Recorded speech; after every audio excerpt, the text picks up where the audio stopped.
우리 국민특검단의 고영일 변호사부터 모시겠습니다. 예, 국민특검단 고영일 변호사입니다. 반갑습니다. 지난 문재인 5년 동안 대한민국 교회는 개척교회 중에 10,000개 교회 이상이 사라졌습니다. 왜 그렇습니까? 바로 코로나 때문에, 코로나로 인해서 정부가 처음에는 인원 제한, 그 다음에는 아예 대면 예배를 전면적으로 금지하는 조치를 취했습니다. 맞아요. 재정적으로 열악한 교회들은 헌금하는 사람이 없어지면 결국 그 교회들은 유지할 수가 없는 것입니다. 그런데 그때 당시에 제한을 하지 않은 장소들이 있었습니다. 바로 대형마트들입니다.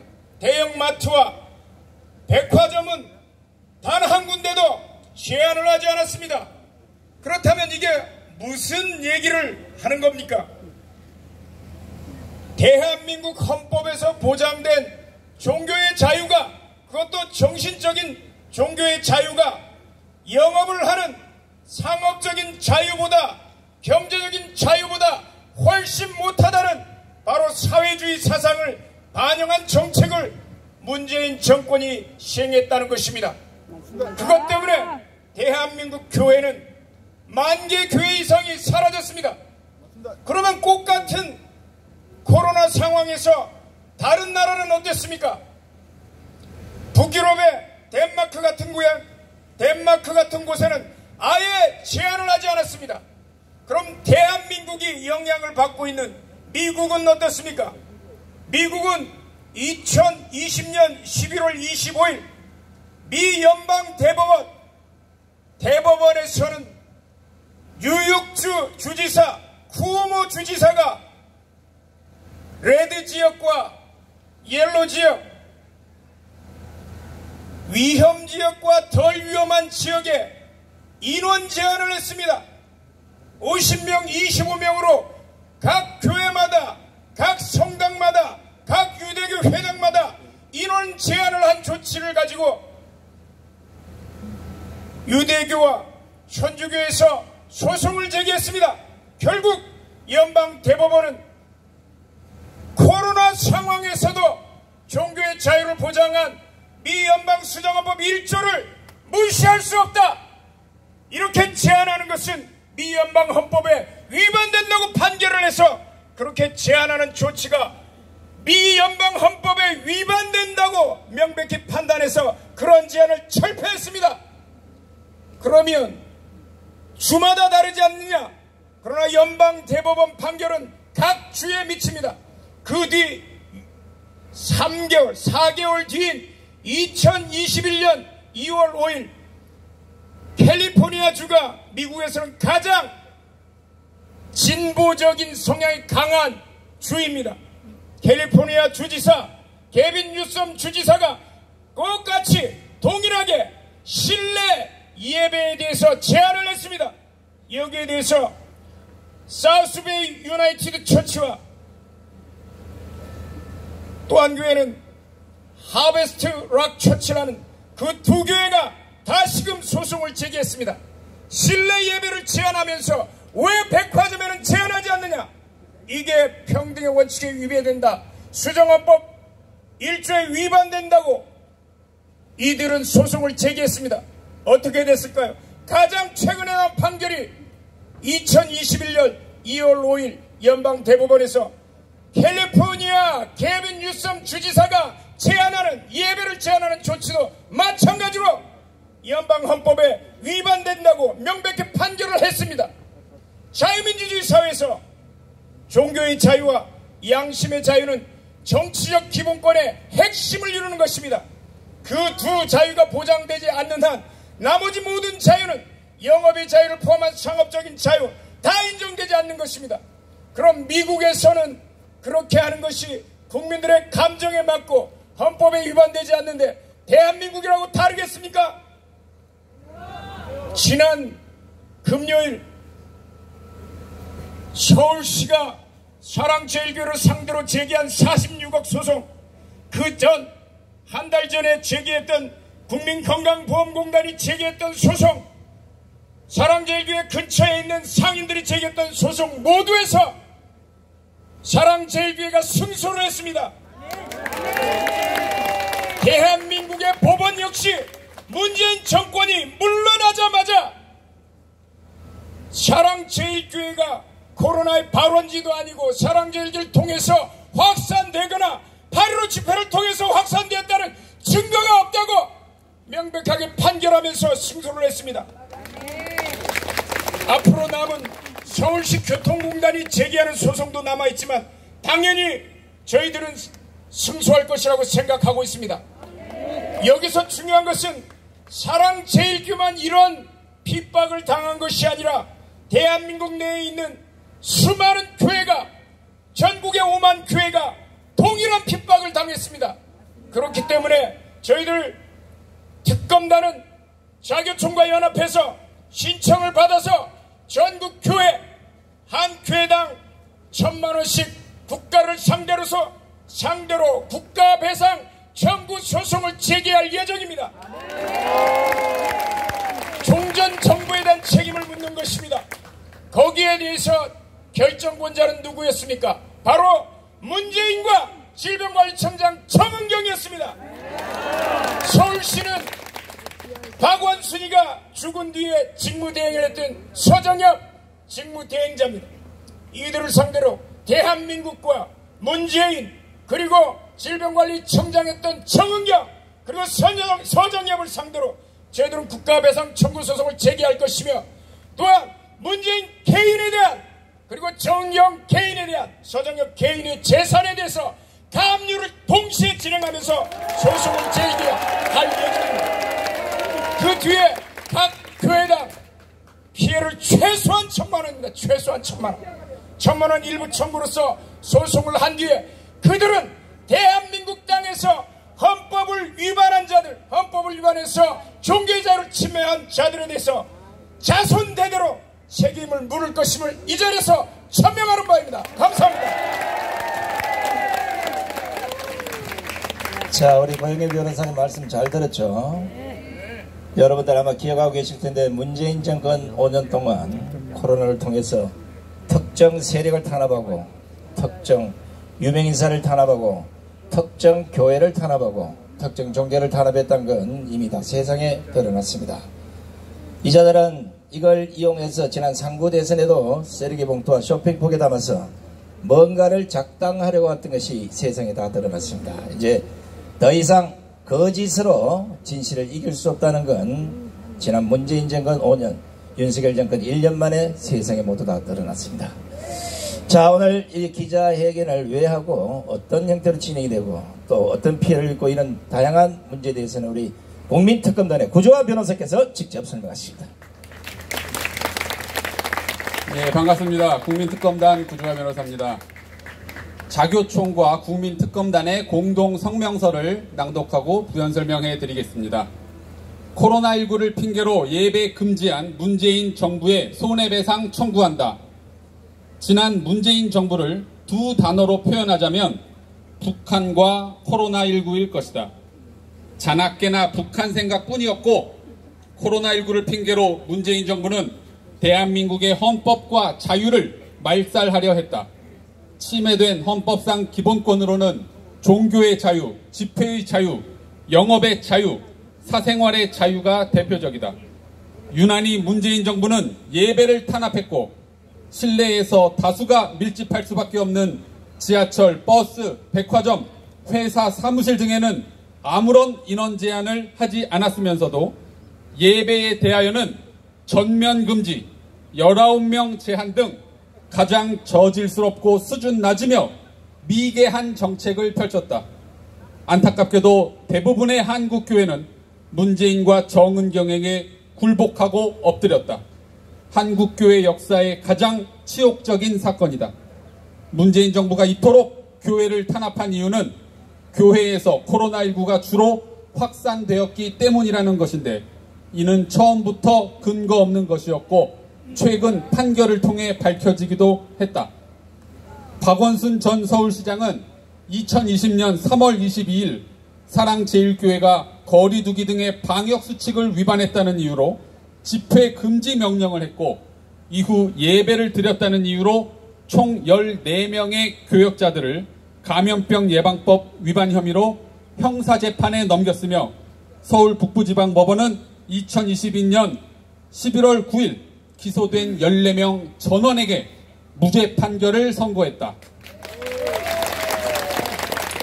다 기억하실 거라 믿습니다. 사랑제일교회는 방역수칙 준수를 위해 노력하였으나 박원순은 보다 완화된 조치에 대한 아무런 노력 없이 처음부터 가장 강력한 집회 금지 명령을 하여 비례의 원칙을 위반하였으므로 위법한 처분이라는 것이 무죄의 이유였다. 한편 2020년 8월 15일 대규모 광화문 집회 이후 극심했던 교회와 집회 탄압 역시 아무런 근거가 없음이 최근 법원에 의해 밝혀졌다. 국민건강보험공단과 서울시가 사랑제일교회와 전광훈 목사를 상대로 제기한 수십억 원의 손해배상 청구 소송에서 중앙지방법원은 연달아 사랑제일교회의 손을 들어주었다. 질병관리청이 제출한 일부 확진자에 대한 역학조사서에 의하더라도 이들이 광화문 집회와 사랑제일교회에서 감염되었다고 볼 수 없다는 것이 주된 판결 이유였다. 전 국민이 3년간 문재인과 정은경에게 감쪽같이 속은 것이다. 이제 한국 교회들은 이러한 중대한 국가적 위법 행위에 대해 엄중하게 문책하고자 한다. 이미 정은경과 각 보건소장에 대하여는 허위의 역학조사서를 작성한 혐의, 허위 공문서 작성죄로 자유통일당이 서울중앙지검에 고발하였고 이제 한국교회는 정부를 상대로 위법하게 예배를 금지한 불법 행위에 대하여 각 1,000만 원씩의 손해배상 청구를 할 것이다. 이미 미국 연방 대법원 역시 수차례 예배 금지 조치에 대해 위법하다는 판결을 내렸다. 이번 손해배상 집단소송은 자교총과 국민특검단이 수행할 것이다. 전국 7만 교회는 모두 동참하여 코로나19 방역 독재 및 종교 탄압을 감행한 문재인 정부와 정은경에 대해 엄중한 책임을 물어 한국 교회의 위상을 바로 세워주기 바란다. 2023년 7월 17일 자교총 그리고 국민특검단 이상 성명서 발표였습니다. 지금부터 정확히 3년 전 2020년 8월 15일 정말 지금 요즘처럼 폭우가 내리던 날 우리 모두 우산을 쓰고 수십 명의 국민이 이 반국가적인 정책을 펼치던 문재인의 구속과 탄핵을 외치기 위해 광화문에 모였던 것 여러분 여기 계신 모든 분들이 다 기억하실 겁니다. 하지만 그 집회 이후로 집회와 대한민국 교회는 극심한 탄압을 받았고 감염병의 온상지라는 이런 말도 안 되는 누명을 뒤집어 썼습니다. 그것은 바로 문재인과 정은경 그리고 대한민국의 모든 언론이 합심해서 집회와 교회를 공격했고 이로 인해 많은 국민들이 거기에 동조될 수밖에는 없었습니다. 서울시의 경우에는 그 당시에 정말 입에 담기 어려운 소리까지 했습니다.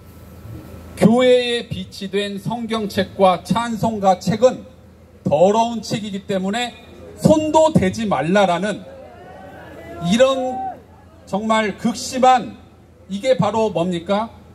네 글자로 하면 뭐죠? 이게 바로 신성모독이라는 겁니다. 이게 성경책이 더러운 책이다. 이거보다 더 심한 신성모독이 있습니까? 아마 저는 2000년 교회 역사에 보질 못했습니다. 이런 신성모독 발언을 서울시가 공식 발표를 했고 그럼에도 불구하고 한국 교회와 많은 국민들은 침묵했습니다. 정말 있을 수 없는 일이었습니다. 하지만 일부 교회 그리고 일부 국민들은 여기에 굴하지 않고 3년 동안 싸웠습니다. 싸웠고 결국 교회가 아닌 정부의 책임이 있다라는 판결이 지난달과 이번 달 연속적으로 판결이 선고되었습니다. 진실은 여러분 반드시 승리합니다. 여러분, 하나님은 반드시 승리합니다. 하나님이 지금까지 패배한 역사가 있습니까? 없습니다. 단 한 번도 하나님은 패배하지 않고 진실은 거짓에게 패배한 역사가 없습니다. 언젠가는 밝혀지게 돼 있습니다.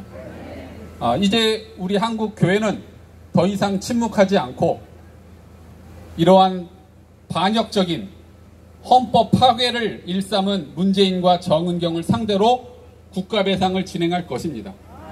한국교회 많은 교회가 참여하면 참여할수록, 우리가 목소리를 내면 낼수록 우리의 승리 가능성은 커집니다. 이런 점에서 전국의 7만 한국교회가 모두 이 국가배상 청구에 동참해 주시기를 간절히 호소드립니다. 이상입니다. 네, 고재화 변호사님 수고하셨습니다. 우리 고 변호사님 성명서 발표와 또 뒤에 서 설명한 내용 중에 대한민국의 7만 교회가 모두 함께해 주시기를 촉구합니다. 지금 현재 문재인 정권 5년 동안 교회를 탄압한 것은 단순히 코로나 때문에 그 시대 그럴 수도 있지 않았느냐 이런 생각을 할 수 있는 국민도 있을 겁니다. 그러나 이것은 헌법이 보장한 집회 결사의 자유와 종교의 자유, 예배의 자유, 이동권의 자유를 모두 틀어막은, 심지어는 국민 건강권까지 침해를 한 헌법을 파괴한 대역죄를 저질렀기 때문에 이것은 용서할 수 없는 겁니다. 반드시 국민특검단과 자교청이 이자들의 비리백태를 세상에 다 낱낱이 드러내도록 하겠습니다. 자, 이번엔 교회를 대표해서 우리 이현재 목사님의 말씀을 들어보겠습니다. 예배를 불법이라고 말하는 매우 황당한 사건들이 2020년부터 있었습니다. 하나님께서 우리에게 허락하신 그 당부가 하나님과의 만남이 예배입니다. 그런데 공산주의자들은 그 예배가 못마땅했던 모양입니다. 그래서 예배를 불법이라고 말했습니다. 왜 그럴까요? 문재인 정권에게 대항했던 정광훈 목사님, 그리고 광화문 세력들이 더 이상 힘을 쓰지 못하도록 예배를 탄압하고 기독교를 탄압하기 위한 빌미로 코로나를 이용한 것입니다. 그 당시에 문재인의 이러한 주장을 또 동조하던 목사들이 있었습니다. 이게 참 황당하고 기가 막힌 일인데, 코로나랑 함께 가자 하면서 주장했던 용인의 소강성 목사, 참으로 어처구니 없는 사실이었습니다. 그러나 사랑제일교회 정광훈 목사님과 그리고 한국교회 진리와 정의를 사랑하는 목사님들이 목숨과 생명을 내어놓고 반대했습니다. 그 결과 교회당 폐쇄 명령이 내려졌고, 그리고 정광훈 목사께서는 감옥에까지 가는 그런 수치스러운 한국의 역사가 펼쳐졌습니다. 오늘 저는 한국교회가 당한 피해 사실에 대해서 여러분들에게 간략하게 정리하겠습니다. 코로나가 확산되는 걸 방지하기 위해서 교회 예배를 중지했습니다. 그런데 그와 똑같은 시간에 지하철 중지하지 않았습니다. 똑같은 시간에 공연장 중지하지 않았습니다. 똑같은 시간에 대형마트 중지하지 않았습니다. 심지어는 나훈아가 공연하라는 5,000명 집회도 허용했습니다. 그런데 왜 교회당은 문을 닫아야 되고 우리는 왜 예배를 드리지 못하게 되었을까요? 그건 간단합니다. 공산주의 세력이 대한민국의 교회를 파괴하기 위한 전략적 방법이었기 때문에 그렇습니다. 민생을 생각하고 국민을 생각하고 교회를 생각했다면 절대로 내리지 말아야 될 결정이었습니다.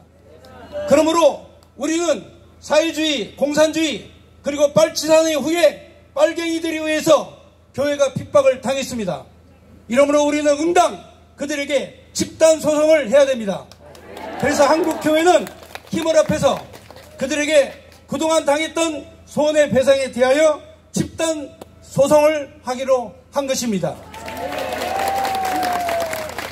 공산주의자들에 의해서 예배의 자유, 종교의 자유가 침해되는 이러한 사태가 두 번 다시 생기지 않도록 한국교회가 철저히 단합해서 대응해야 될 것으로 압니다. 감사합니다. 네, 이현재 목사님 수고하셨습니다.